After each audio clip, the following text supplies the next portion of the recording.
السلام علیکم ورحمۃ اللہ وبرکاتہ۔ میں نے گھر کے صفائی کے دوران اپنے مرحوم والد کی پرانی کتابیں اور فائلیں ایک ردی والے کو کوڑیوں کے بھاؤ بیچ ڈالی۔ اگلے دن وہ ردی والا ہامتا ہوا میرے دروازے پر چلا آیا اور مجھے ایک پرانا کاغذ واپس کیا۔ اس نے کہا، بابو جی، یہ کتاب کے اندر رہ گیا تھا۔ جب میں نے وہ کاغذ پڑھا تو میرے پیروں تلے سے زمین نکل گئی، کیونکہ وہ کوئی عام کاغذ نہیں بلکہ ایک جائیداد کے کاغذات تھے، جس پر میرے والد نے لکھا تھا کہ ان کا اصل وارث کوئی اور نہیں بلکہ میرا نام شعیب ہے، اور میں اپنے آپ کو دنیا کا سب سے بدقسمت انسان سمجھتا ہوں، یا شاید کچھ دن پہلے تک میں خود کو سب سے خوش قسمت سمجھتا تھا، کیونکہ مجھے لگتا تھا کہ میرے راستے کی ساری رکاوٹیں ہٹ چکی ہیں اور اب میں اپنی مرضی کا مالک ہوں۔ لیکن مجھے کیا معلوم تھا کہ قسمت میرے ساتھ وہ کھیل کھیلے گی جس کا میں نے تصور بھی نہیں کر سکتا تھا۔ میری کہانی کا آغاز میرے بچپن ہی سے ایک عجیب سی حسد اور جلن کے ساتھ ہوا تھا۔ میں اپنے باپ کا اکلوتا بیٹا تھا اور قاعدے کے مطابق مجھے ان کی آنکھوں کا تارا ہونا چاہیے تھا، لیکن ایسا نہیں تھا۔ ہمارے گھر میں میری حیثیت ہمیشہ دوسرے نمبر پر رہی، اور پہلے نمبر پر وہ لڑکی تھی جس کا نام طاہرہ تھا۔ طاہرہ میری چچا زاد تھی اور میرے والد کی اکلوتی بھتیجی تھی۔ جب وہ بہت چھوٹی تھی تو اس کے والدین ایک کار حادثے میں انتقال کر گئے تھے۔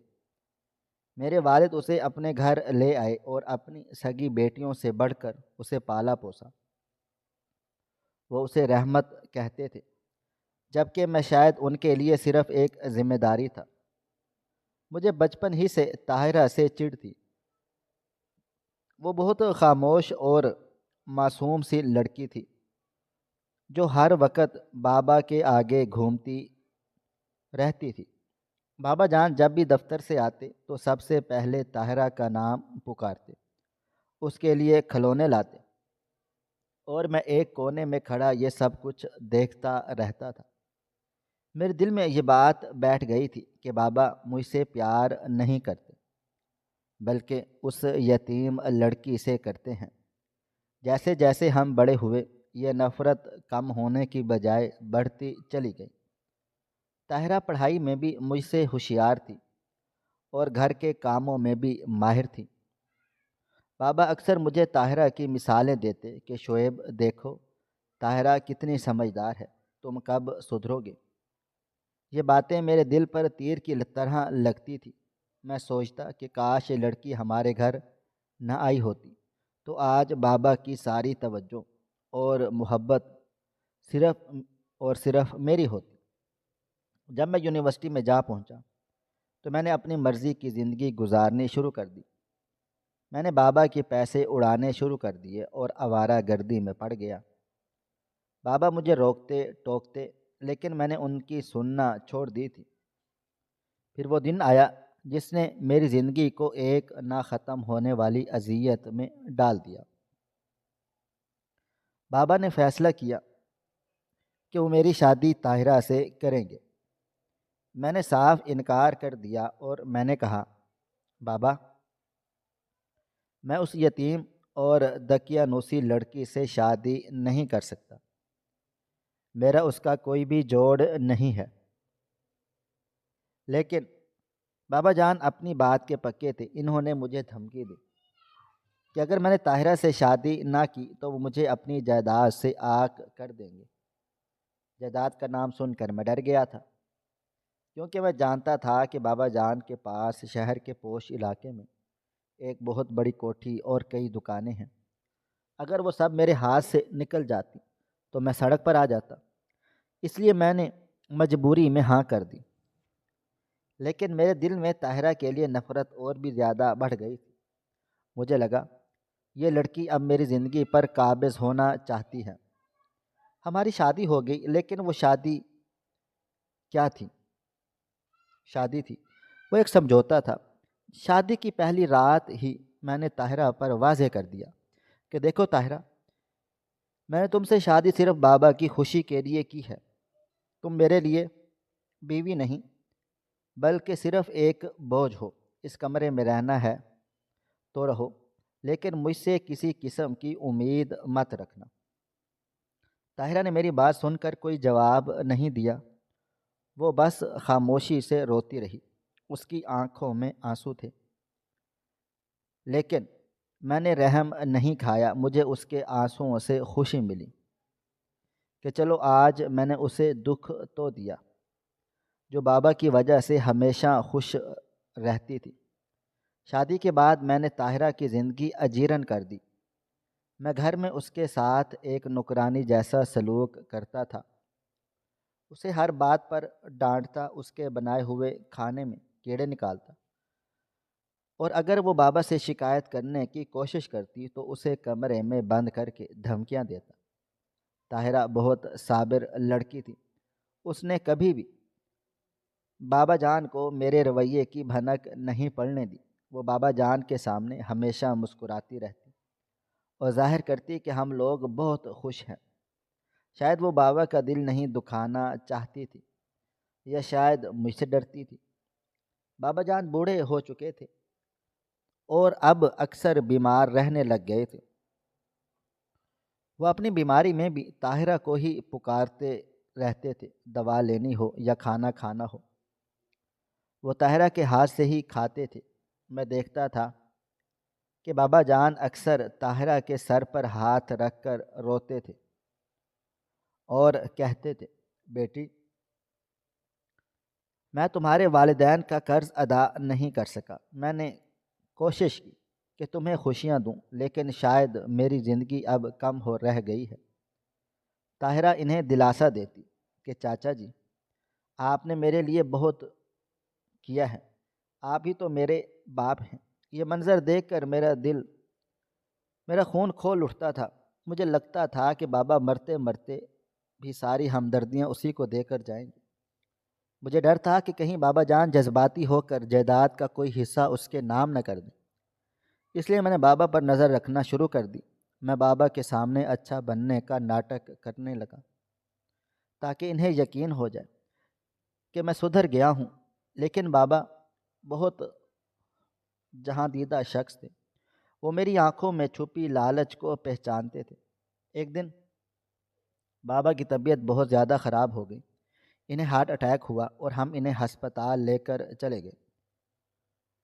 ڈاکٹروں نے کہا کہ ان کا بچنا بہت مشکل ہے۔ آخری وقت میں بابا جان نے مجھے اپنے پاس بلا لیا۔ ان کی آواز بہت مدھم تھی۔ انہوں نے میرا ہاتھ پکڑا اور کہا، شعیب بیٹا، مجھے پتہ ہے تم طاہرہ سے خوش نہیں ہو، لیکن یاد رکھنا وہ ایک یتیم بچی ہے اور یتیم کا دل دکھانا بہت بڑا گناہ ہے۔ میں جا رہا ہوں، لیکن میں چاہتا ہوں کہ تم اس کا خیال رکھو۔ اگر تم نے اس کے ساتھ زیادتی کی تو یاد رکھنا اللہ تعالیٰ کی لاٹھی بے آواز ہوتی ہے۔ میں نے جھوٹے منہ وعدہ کر لیا کہ بابا جان آپ فکر نہ کریں، میں اس کا خیال رکھوں گا۔ پھر بابا جان نے طاہرہ کو بلا لیا۔ طاہرہ روتے ہوئے ان کے پاس چلی آئی۔ بابا نے اس کے سر پر ہاتھ پھیرا اور کچھ کہنا چاہا، لیکن ان کی سانس اکھڑ گئی اور وہ بغیر کچھ کہے اس دنیا سے رخصت ہو گئے۔ بابا جان کے انتقال پر طاہرہ کا جو حال تھا وہ بیان سے باہر تھا۔ وہ ایسے رو رہی تھی جیسے اس کی روح نکل گئی ہو، لیکن سچ کہوں تو مجھے اندر ہی اندر ایک سکون سا محسوس ہوا۔ مجھے افسوس ضرور تھا کہ میرا باپ چلا گیا، لیکن اس سے زیادہ خوشی اس بات کی تھی کہ اب میں آزاد ہوں۔ اب مجھے کوئی روکنے ٹوکنے والا نہیں ہے۔ اب میں اس گھر کا مالک میں ہوں اور یہ ساری جائیداد میری ہے۔ تدفین اور 40ویں کے دن گزر گئے تھے۔ ان دنوں میں نے طاہرہ سے کوئی بات چیت نہیں کی۔ میں بس انتظار کر رہا تھا کہ کب یہ سارے رسومات ختم ہوں اور میں اپنے اصلی روپ میں آ جاؤں۔ 40ویں کے اگلے ہی دن میں نے طاہرہ کو اپنے کمرے میں بلایا اور کہا، دیکھو طاہرہ، اب بابا نہیں رہے اور میں مزید یہ ناٹک نہیں کر سکتا، میں تمہیں برداشت نہیں کر سکتا۔ میں چاہتا ہوں کہ تم یہ گھر بار چھوڑ دو یا پھر اس گھر کے کسی کونے میں نوکرانی بن کر پڑی رہو، مجھے تمہاری منحوس شکل نہیں دیکھنی۔ طاہرہ نے حیرت سے میری طرف دیکھا اور بولی، شعیب آپ یہ کیا کہہ رہے ہیں؟ میں آپ کی بیوی ہوں اور یہ گھر میرا بھی تو ہے، چاچا جی کی نشانی ہے۔ میں نے غصے سے اس کے منہ پر تھپڑ مارا اور کہا، خبردار جو اس گھر پر اپنا حق جتایا۔ یہ گھر میرے باپ کا ہے اور اب میرا ہے۔ تم تو ایک یتیم ہو جسے بابا نے ترس کھا کر پالا پوسا تھا، اب وہ نہیں رہے تو تمہارا ڈرامہ بھی ختم۔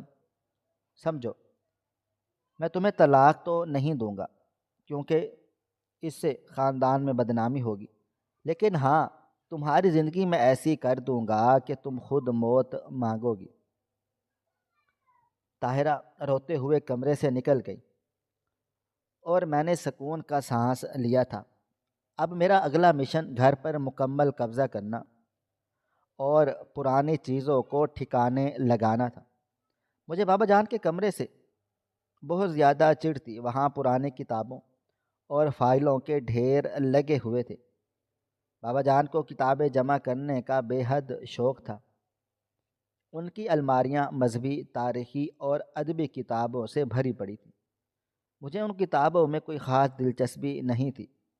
مجھے وہ کمرہ خالی کر کے وہاں اپنا آفس بنانا تھا یا اسے جم خانہ میں تبدیل کرنا تھا۔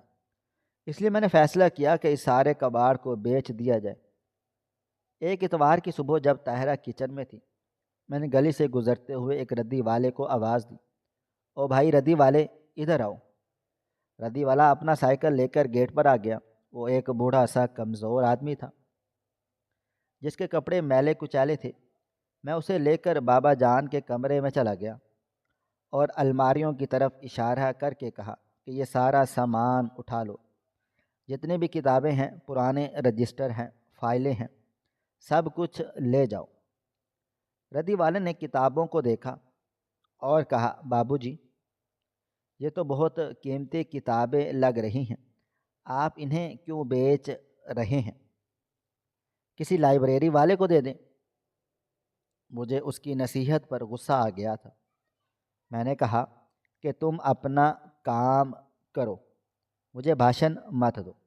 تمہیں لینی ہے تو لو ورنہ میں کسی اور کو بلا لوں گا۔ ردی والا خاموش ہو گیا اور اس نے کتابیں بوریوں میں بھرنا شروع کر ڈالی۔ میں وہیں کرسی پر بیٹھ کر موبائل فون استعمال کرتا رہا۔ مجھے ذرا بھی پرواہ نہیں تھی کہ ان کتابوں میں بابا جان کی یادیں ہیں یا ان میں کوئی اہم چیز ہو سکتی ہے۔ میرے لیے وہ صرف ردی تھی جس کے بدلے مجھے چند ہزار سو ملنے والے تھے۔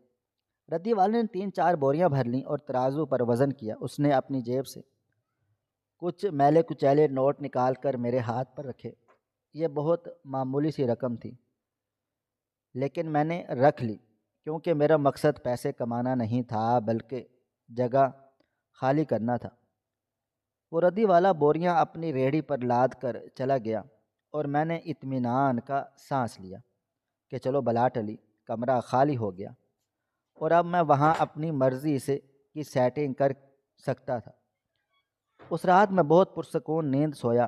مجھے لگا کہ اب میری زندگی کا سنہرا دور شروع ہونے والا ہے۔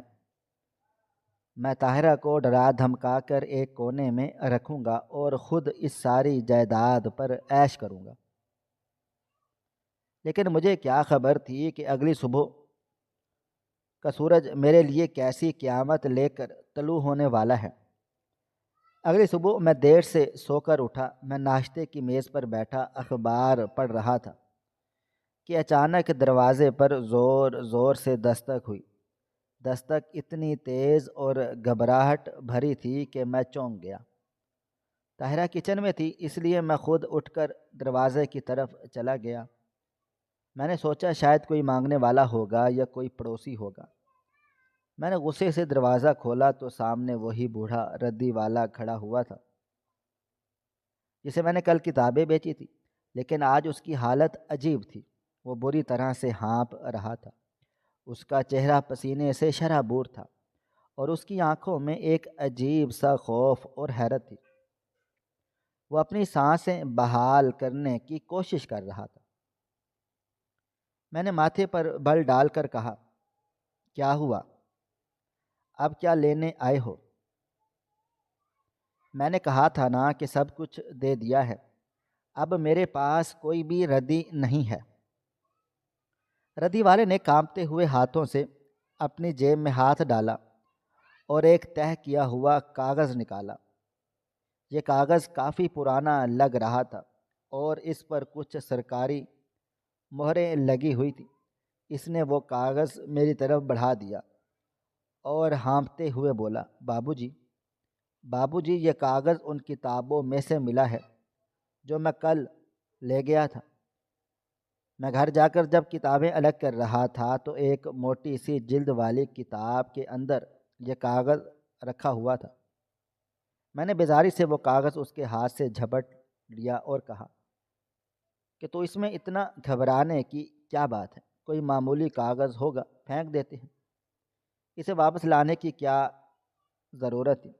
ردی والے نے اپنے دونوں کانوں کو ہاتھ لگایا اور بولا، نہیں بابو جی، میں ان پڑھ ضرور ہوں، لیکن اتنا ضرور جانتا ہوں کہ یہ اسٹامپ پیپر ہے اور اس پر کچھ جائیداد کا معاملہ لکھا ہے۔ مجھے لگا یہ آپ کے کام کا ہوگا، شاید آپ سے غلطی سے آ گیا، اسے میں واپس کرنے بھاگا ہوں۔ خدا جھوٹ نہ بلوائے، تو مجھے یہ دیکھ کر ہی ڈر سا لگ گیا تھا۔ ردی والی کی بات سن کر میرا ماتھا ٹھنکا۔ جائیداد کا معاملہ؟ میں نے جلدی سے اس کاغذ کی تہہ کھولی۔ وہ ایک پرانا عدالتی کاغذ تھا جس پر سب سے اوپر وصیت نامہ لکھا ہوا تھا اور نیچے میرے والد صاحب کے دستخط تھے۔ میرا دل زور زور سے دھڑکا۔ میں نے سوچا شاید یہ وصیت ہے جس میں بابا نے جائیداد میرے نام کی ہے، اور شاید میں اسے کہیں رکھ کر بھول گیا ہوں۔ میں نے ردی والے کو وہیں کھڑا چھوڑا اور روشنی میں آ کر کاغذ پڑھنا شروع کر دیا۔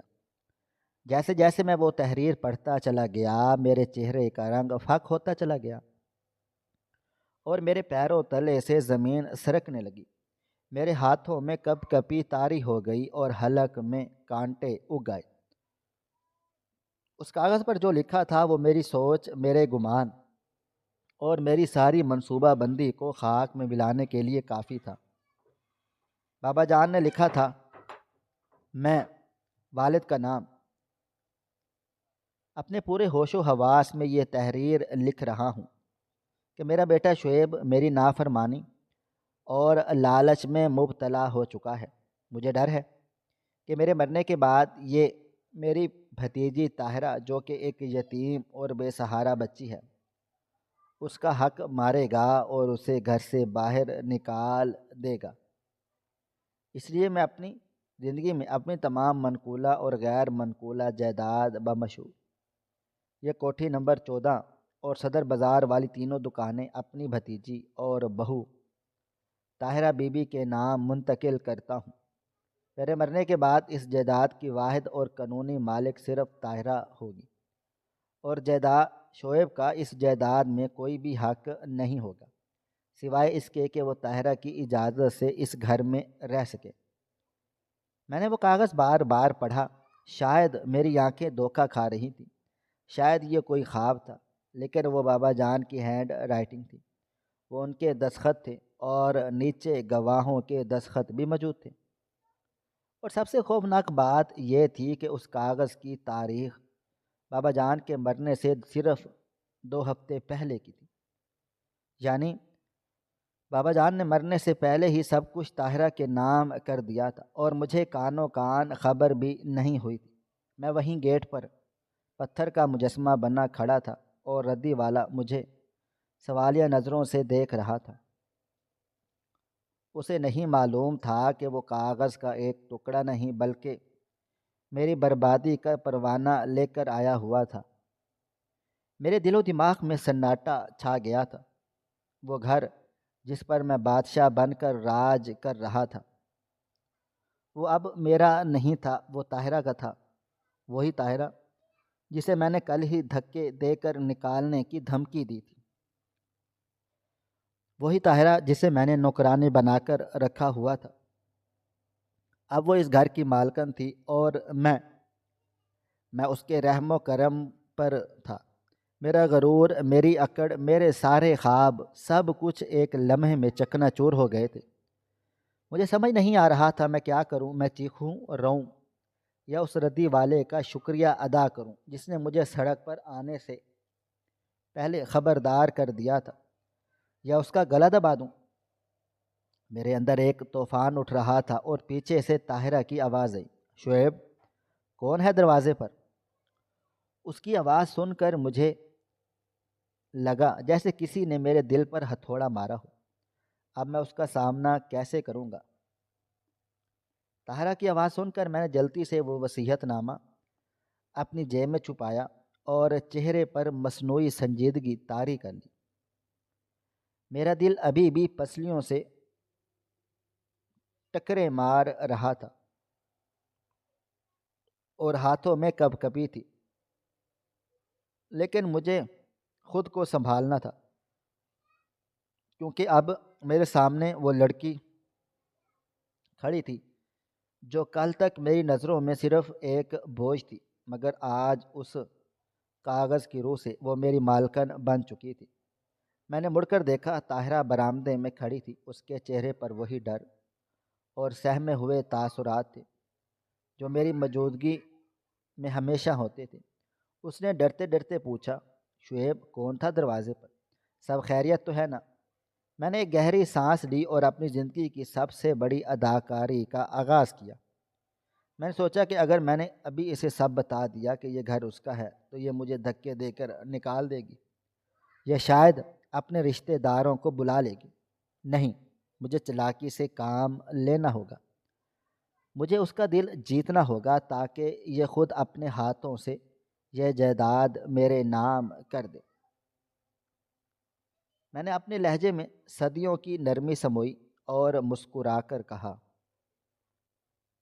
نہیں طاہرہ، کچھ نہیں، بس وہ ردی والا تھا، حساب کتاب میں کچھ گڑبڑ سی ہو گئی تھی، وہی ٹھیک کرنے آیا ہوا تھا۔ تم یہاں کیوں کھڑی ہو؟ اندر جاؤ، آرام کرو۔ طاہرہ، میری آواز میں نرمی اور یہ جملہ سن کر کہ تم جا کر آرام کرو پتھر کی ہو گئی تھی۔ اسے یقین نہیں آ رہا تھا کہ یہ وہی شعیب ہے جس نے کل اسے گھر سے باہر نکالنے کی دھمکی دی۔ وہ حیرت سے مجھے دیکھتی رہی تو میں نے آگے بڑھ کر اس کا ہاتھ پکڑ، اس کا ہاتھ برف کی طرح ٹھنڈا تھا۔ میں نے اسے کمرے میں لے آیا اور بستر پر بٹھا دیا۔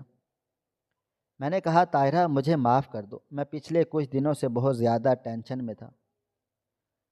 بابا جان کی موت کا صدمہ مجھے پاگل کر گیا تھا، اس لیے میں نے تم سے بدتمیزی کی، لیکن اب مجھے احساس ہو گیا ہے کہ بابا کی آخری نشانی تم ہی ہو اور مجھے تمہارا خیال رکھنا چاہیے۔ طاہرہ کی آنکھوں میں آنسو آ گئے، یہ خوشی کے آنسو تھے۔ اس سادہ لو لڑکی کو کیا معلوم تھا کہ میرے اس اچانک بدلے ہوئے رویے کے پیچھے محبت نہیں، بلکہ وہ جائیداد ہے جو بابا نے چھپ کر اس کے نام کر دی تھی۔ اس دن کے بعد سے میں نے اپنا رویہ بدل لیا تھا۔ میں جو اسے نکرانی سمجھتا تھا اب اسے بیگم صاحبہ بنا کر رکھنے لگا تھا۔ میں نے اسے کچن میں جانے سے روکتا، میں بازار سے اس کے لیے کپڑے اور جیولری لاتا، میں اسے وہ سب کچھ دینے لگا جس کی وہ حقدار تھی، لیکن میرا مقصد صرف ایک تھا کہ کسی طرح میں اس کا اعتبار جیت لوں اور پھر ایک دن دھوکے سے اس سے جائیداد کے ٹرانسفر پیپرز پر دستخط کروا لوں۔ میں نے ایک وکیل دوست سے مشورہ کیا اور اسے بتایا کہ مجھے کچھ ایسے کاغذات تیار کروانے ہیں جن سے یہ ظاہر ہو کہ طاہرہ اپنی خوشی سے یہ ساری جائیداد میرے نام کر رہی ہے۔ وکیل نے کاغذات تیار کر دیے، لیکن اس نے کہا کہ شعیب بھائی، بھابھی کا اعتماد جیتنا بہت ضروری ہے ورنہ وہ کورٹ میں مکر سکتی ہیں۔ میں نے اسے کہا تم فکر نہ کرو، وہ میری مٹھی میں ہے، وہ تو میرے پیر دھونے کو بھی تیار ہے، بس مجھے صحیح وقت کا انتظار ہے۔ دن ہفتوں میں اور ہفتے مہینوں میں بدلنے لگے تھے۔ میں اپنی اداکاری میں اتنا مگن ہو گیا تھا کہ مجھے پتہ ہی نہیں چلا کہ کب یہ اداکاری حقیقت کا روپ دھارنے لگ گئی تھی۔ طاہرہ واقعی ہی ایک رحمت تھی۔ میں نے اسے کبھی غور سے نہیں دیکھا تھا کیونکہ میری آنکھوں پر نفرت کی پٹی بندھی ہوئی تھی، لیکن اب جب میں اس کے قریب رہنے لگا تو مجھے اس کی خوبیاں نظر آنے لگ گئی تھیں۔ وہ کام گو تھی، صابر تھی، اور سب سے بڑھ کر یہ کہ وہ مجھ سے ٹوٹ کر محبت کرتی تھی۔ وہ میری چھوٹی چھوٹی تکلیف پر تڑپ اٹھتی تھی۔ اگر مجھے ذرا سا بخار ہوتا تو وہ رات بھر میرے سرہانے جاگتی اور پٹیاں رکھتی۔ وہ میرے پسند کا کھانا بناتی اور تب تک نہیں کھاتی جب تک میں نہ کھا لیتا۔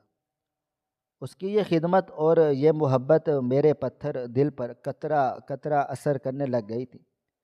شروع میں مجھے لگتا تھا کہ یہ سب اس کی بے وقوفی ہے، لیکن پھر مجھے اس کی سادگی میں ایک حسن نظر آنے لگا۔ وہ جائیداد کی مالکن تھی، لیکن اس نے کبھی مجھ سے 1 روپیہ نہیں مانگا۔ وہ آج بھی اسی پرانے جوڑے میں خوش رہتی جو میں لایا تھا۔ میرے دل میں ایک عجیب سی کشمکش شروع ہو گئی۔ ایک طرف وہ جائیداد تھی جو میرا حق تھا، اور دوسری طرف یہ لڑکی جو میرا گھر تھی۔ پھر وہ دن آ گیا جب طاہرہ نے مجھے خوشخبری سنا دی کہ وہ ماں بننے والی ہے۔ یہ خبر سن کر میں سکتے میں آ گیا تھا۔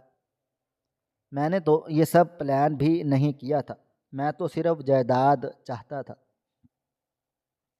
لیکن اب ایک تیسرا وجود بھی ہمارے درمیان آنے والا تھا۔ طاہرہ بہت زیادہ خوش تھی۔ اس نے میرا ہاتھ اپنے پیٹ پر رکھا اور کہا، شعیب، یہ ہماری محبت کی نشانی ہے۔ چاچا جی کی روح آج کتنی خوش ہوگی۔ میں نے اس کے چہرے کو دیکھا جو ممتا کے نور سے دمک رہا تھا۔ اس لمحے مجھے پہلی بار اپنے آپ پر شرمندگی محسوس ہوئی۔ میں ایک ایسی عورت کو دھوکہ دے رہا تھا جو میرے بچے کی ماں بننے والی تھی، لیکن شیطان ابھی بھی میرے اندر زندہ تھا۔ میں نے سوچا کہ چلو بچہ آ جائے گا تو یہ اور بھی مجبور ہو جائے گی، پھر اسے جائیداد لکھوانا اور بھی آسان ہو جائے گا۔ حمل کے دوران میں نے طاہرہ کا بہت خیال رکھا۔ اب یہ میری مجبوری بھی تھی اور شاید عادت بھی۔ میں اسے ڈاکٹر کے پاس لے جاتا، اسے واک کرواتا۔ اس دوران ہم دونوں میں بہت سی باتیں ہوتی۔ وہ مجھے اپنے بچپن کے قصے سناتی۔ وہ بتاتی کہ کیسے وہ چھپ کر میرے لیے دعائیں کرتی تھی جب میں اسے ڈانٹتا تھا۔ اس کی باتیں سن کر میرا ضمیر مجھے ملامت کرتا کہ میں کتنا ظالم تھا۔ وہ وقت بھی گزر گیا اور ہمارے گھر میں ایک چاند سے بیٹے کی ولادت ہوئی۔ ہم نے اس کا نام حارث رکھا۔ حارث کی پیدائش نے جیسے میری دل کی دنیا ہی بدل ڈالی ہو۔ جب پہلی بار میں نے اسے اپنے ہاتھوں میں اٹھایا تو مجھے لگا کہ میں دنیا کا سب سے امیر آدمی ہوں۔ وہ جائیداد، وہ کوٹھی، وہ دکانیں، سب مجھے اس ننھے سے وجود کے سامنے نیچ لگنے لگی۔ طاہرہ ہسپتال کے بیڈ پر لیٹی مجھے اور بچے کو دیکھ کر مسکرا رہی تھی۔ اس کی آنکھوں میں جو سکون اور محبت تھی، اس نے میرے دل کے گرد حصار بنا لیا تھا۔ حارث کی پیدائش کے بعد میرے اندر کی دنیا میں جو تبدیلی آئی، وہ کوئی معمولی تبدیلی نہیں تھی، بلکہ ایک انقلاب تھا جو میں ساری زندگی صرف میں اور میرا کے گرد گھومتا رہا تھا۔ اب مجھے ہم کا احساس ہونے لگا۔ حارث جب اپنی چھوٹی چھوٹی انگلیاں میرے ہاتھوں میں دیتا تو مجھے لگتا کہ وہ مجھ سے پوچھ رہا ہے کہ بابا جان، آپ سچے ہیں نا؟ اور اس کا یہ معصوم سوال میرے ضمیر پر کوڑے برساتا تھا۔ وکیل جسے میں نے جائیداد ہتھیانے کے لیے کاغذات تیار کرنے کا کہا تھا، وہ مجھے بار بار فون کرتا تھا۔ اس کا کہنا تھا کہ شعیب بھائی، لوہا گرم ہے، چوٹ لگا دو۔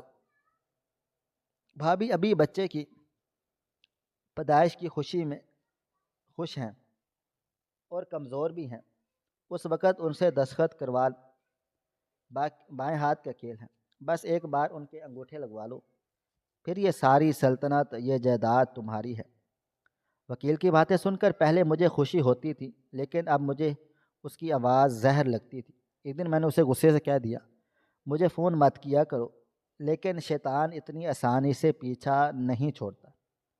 میرے دل کے کسی کونے میں ابھی بھی وہ پرانا لالچی شعیب چھپا بیٹھا تھا، جو مجھے اکساتا تھا کہ بے وقوف مت بنو شعیب، محبت اپنی جگہ اور پیسہ اپنی جگہ، کل کو اگر طاہرہ کا موڈ بدل گیا تو تم سڑک پر آ جاؤ گے۔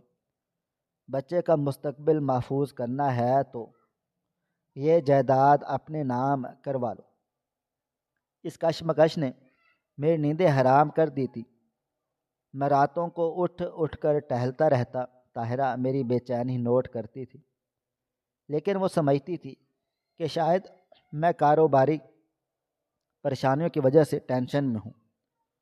وہ اکثر رات کو اٹھ کر میرے لیے گرم دودھ لاتی تھی، میرے سر میں تیل لگاتی اور کہتی، شعیب آپ خود کو ہلکان مت کریں، اللہ تعالیٰ مالک ہے، اللہ پاک رزق بھی وہی دیتا ہے، بس آپ اپنی صحت کا خیال رکھیں۔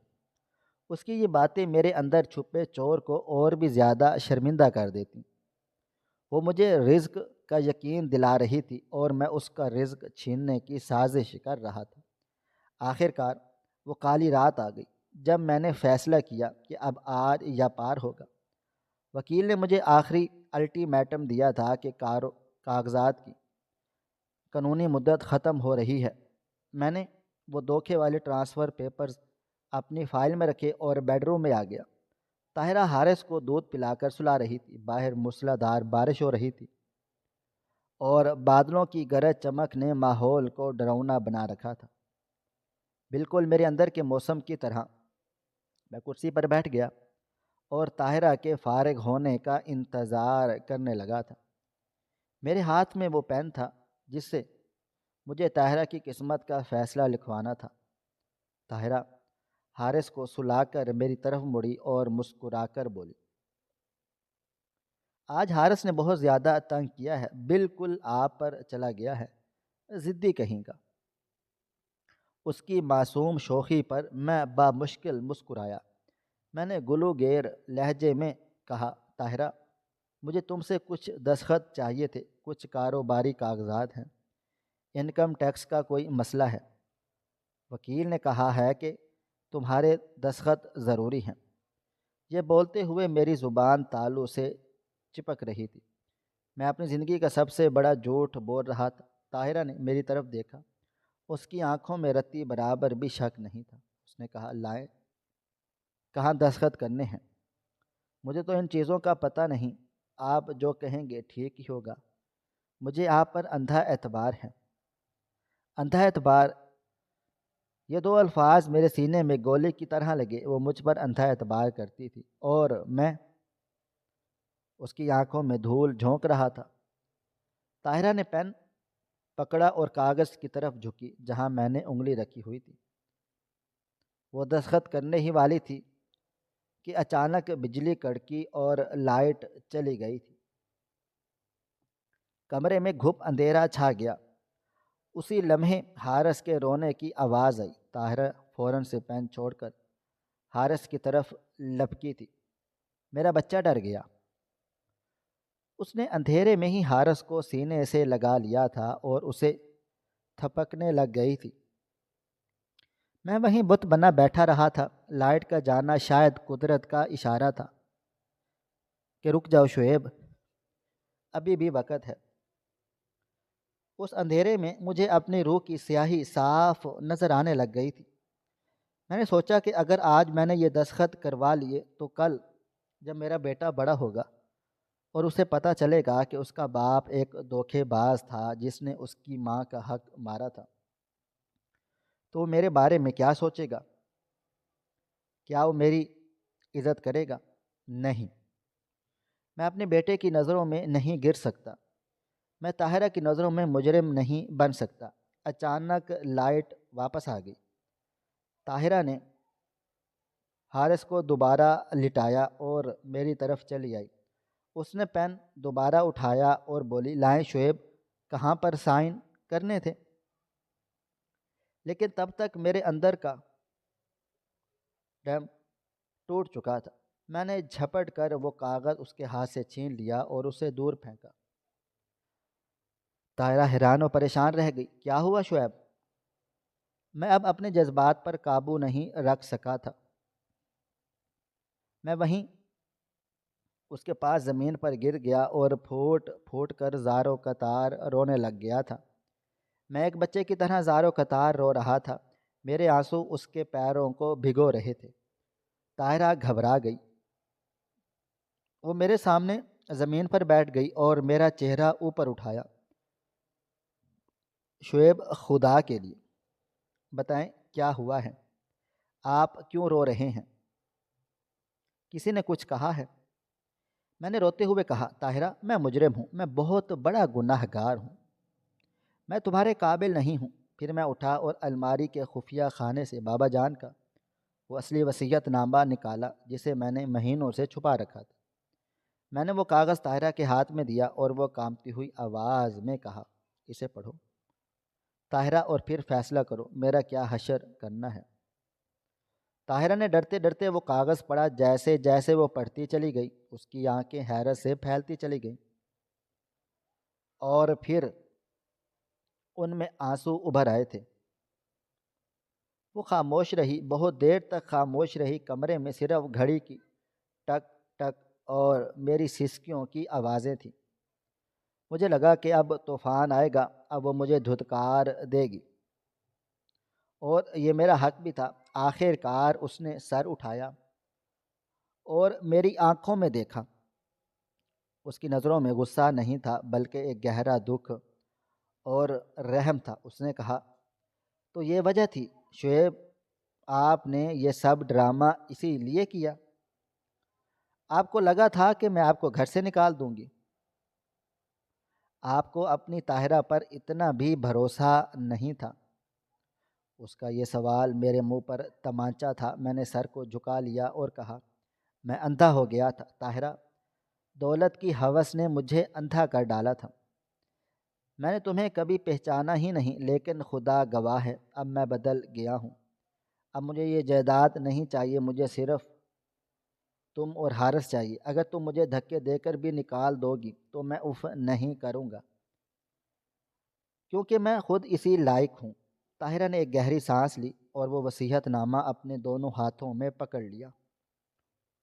میرے دل کی دھڑکن رک گئی تھی۔ مجھے لگا اب وہ کہے گی کہ نکلو میرے گھر سے، لیکن اس نے جو کیا تھا وہ میں 7 جنموں تک بھی نہیں بھول سکتا۔